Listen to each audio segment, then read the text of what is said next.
everyone, this is Nick, and I'm back again today for another video.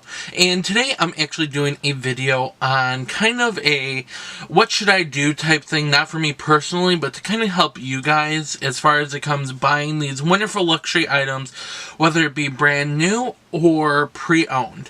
I got my inspiration for this video by watching Minnie from Minx for All's video this week, her Minx Monday Q&A, and she was kind of talking about the pros and cons that she had on buying pre-owned / new. So I just kind of wanted to share some of my stories and some of the different things that I have done. Now, so far in my collection, I have 3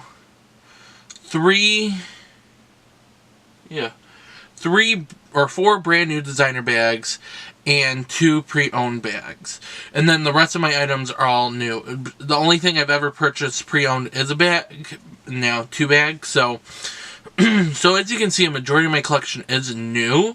However, I do have some pre-owned. So just starting it off, where do I trust? So I stay away from eBay. I'm not going to lie, I look there all the time to kind of see, ooh, what do they have, certain things. I would be interested in trying a Japanese consignment shop, one that's trusted by like Jewish Couture or someone. Just something that's very reputable. But I just haven't been brave enough to do that yet, but they do often have good deals. The only place that I have purchased pre-owned from has been Fashion File. I bought and sold there many times, so they are completely reliable.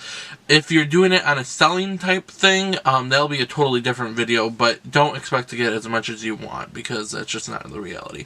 But you can find a lot of great deals on there.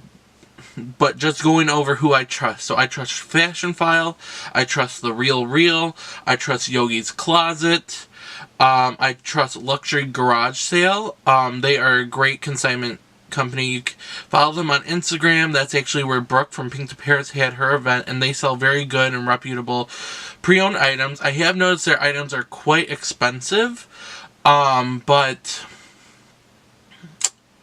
it's a good, at least it's reliable. And then the only one internationally that I would try would be We Buy Designer. The Designer Exchange, like 2 names, in London. I actually went to their store, and they have wonderful things for wonderful prices, and they just seem awesome. Alright, so now that we're talking about, oh, should I buy new or should I buy used? If I'm being honest, I go back and forth quite often on if I want to buy selectively pre-owned or if I want to buy brand new, because some of the negatives I have towards buying pre-owned is the item has been used. You can get some amazing quality items, but at the end of the day, some of the things have been used. They have a little wear and tear here or there. So I just have this, not irrational fear, but this idea in my head that the bag won't last as long as it would have if I bought it new. Now, that hasn't been my experience. It hasn't been anything, but that was something that kind of really scared me about it. Second of all, you really don't know what you're getting until you have it in your hands. So it could have a weird smell. It could have something else. Like my 2 bags that I have from Fashion File, they never said anything about scent. And it's not like a bad odor. It just smells like a warehouse odor. And they both have the same exact smell. So I think it's something that Fashion File just has as a smell there. So it's a smell to me that I don't like. However, it's not a rancid, awful smell. So that was another thing, and just a lot of uncertainty. It's really nerve-wracking to buy pre-owned, whether they're reputable or whether they're not. But on the opposite end of it, good things about it. Good thing is you're able to get what you want, the exact thing you want. So you can look, and you can find something you want, and for most times, for less value. And I know in Fashion File, at least, the main allure to me is that they don't charge sales tax since I don't live in California. So I'm able to save a lot of money just on sales tax because I live here in Chicago, and if I were to buy something down on Michigan Avenue, you could easily add a lot more money to it. For example, this bag, my Goyard Victoria. This is one of the bags that I bought pre-owned. Now, I've explained this before, I was actually planning on buying this brand new in Paris, but I wasn't sure how much it was going to cost me over there. So there are savings going abroad. So there's other ways of getting savings. However, this bag in the United States currently retails for $3,400. So $3,400. I think it's actually even closer to $300 or $3,500. And then with tax in Chicago, it's 10.5%. So you're looking at another $350. So you're getting pretty close to $4,000 for this bag. And I'm sorry, I just can't rationalize that for this bag. I just think it's ridiculous, and it's honestly not worth that much money.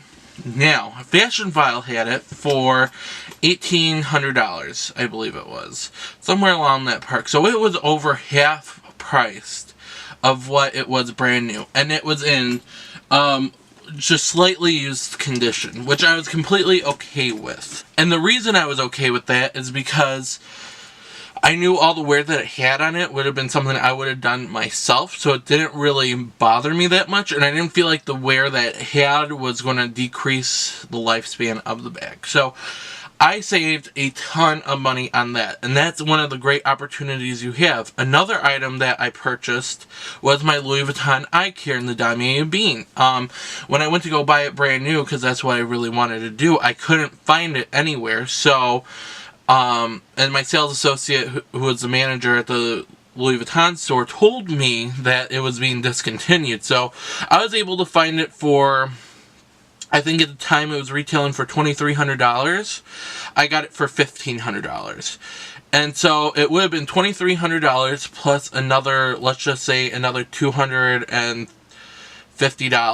So you're looking at, once again, almost $3,000, a little bit less, of course, but you're getting pretty up there, and I saved over $1,000 on that bag. So, I mean, it really does kind of weigh out to kind of look at the pre-loved market.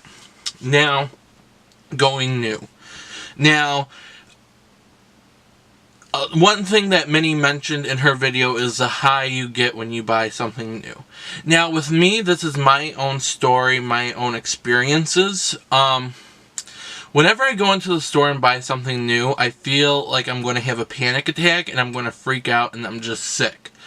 I do get the high that they talk about of walking out with your item feeling like the top of the world, but the anticipation and just all the stress and worrying, because normally I have to take a train down there and walk and so it's quite a bit of work.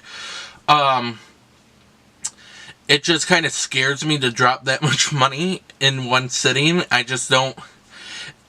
I mean, I've gotten a lot better with it, but before it would be like, oh my god, what am I doing?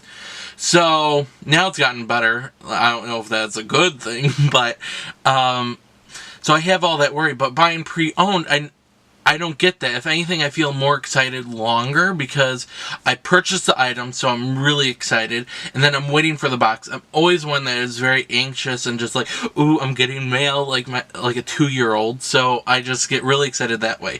So that is my experience with buying it like that. But also, a positive of buying new is you're the first one to touch it. You're the first one to ruin it. You're the first one to scratch it. You're the first one to love it. You're able to do anything and everything with that bag. So you're able to see it through all the stages that it will go through, really, unless you sell it later on. And so you kind of have a clean slate and you start over. So with that, you kind of have a little bit more worry of, oh, I don't want to ruin this, oh, I don't want to do that, or eventually you kind of scratch the thing or do something to it, and then you just kind of realize, oh, this is just an item, and you just keep on going with your day. So that's what I really liked about buying new, is that you're the first one to touch it, you're the first one to do anything with it. But a negative to it, for example, is my Louis Vuitton Keepall. So I bought a Louis Vuitton Keepall 55 in the Damier Ebene print.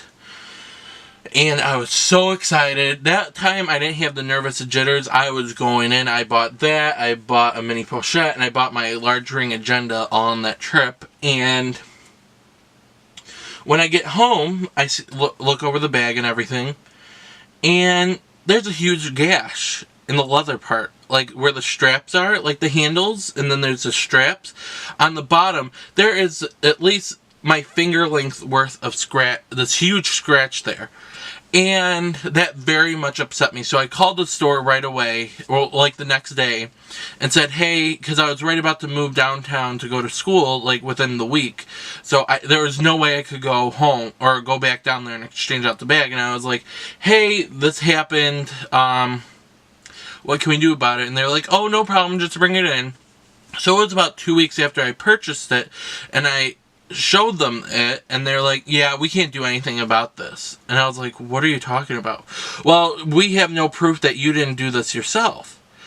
And I was like, are you kidding me right now? I just paid $1,700, 17 plus, and that's just the base price without tax, on this bag that you gave me the display model that had all these issues with it, and you won't change it out for me? So it was wrong of me, because I thought the sales associate was going to go and get me a new one, but she just packed up the one that was on the display for some reason. Whatever. She doesn't work there anymore, so thank God. And it just really frustrated me. And the reason it frustrated me is because I was going in there to buy brand new everything else. I wouldn't be mad if that happened after I used it. However, I didn't use it yet. And that just is very aggravating. And the type of damage it had on it, I could have saved several $100s if I would have bought it pre-owned with that. So that's what kind of stands me off of buying new anymore. Mostly because of that, and the sales tax is just way too much. Unless I'm traveling somewhere, I don't really like to buy luxury items. So hopefully this helps you guys somehow, and it helps allow you guys to kind of see what the different options are there. So with that, I'm going to say thank you guys so much for watching. If you have any further questions or comments or concerns or anything else, please leave them in the description box below for me, and I'll make sure I answer that for you. And with that, I'm going to say thank you guys so much for watching, and wherever you are in the world, I hope you have a fabulous rest of your day. Bye.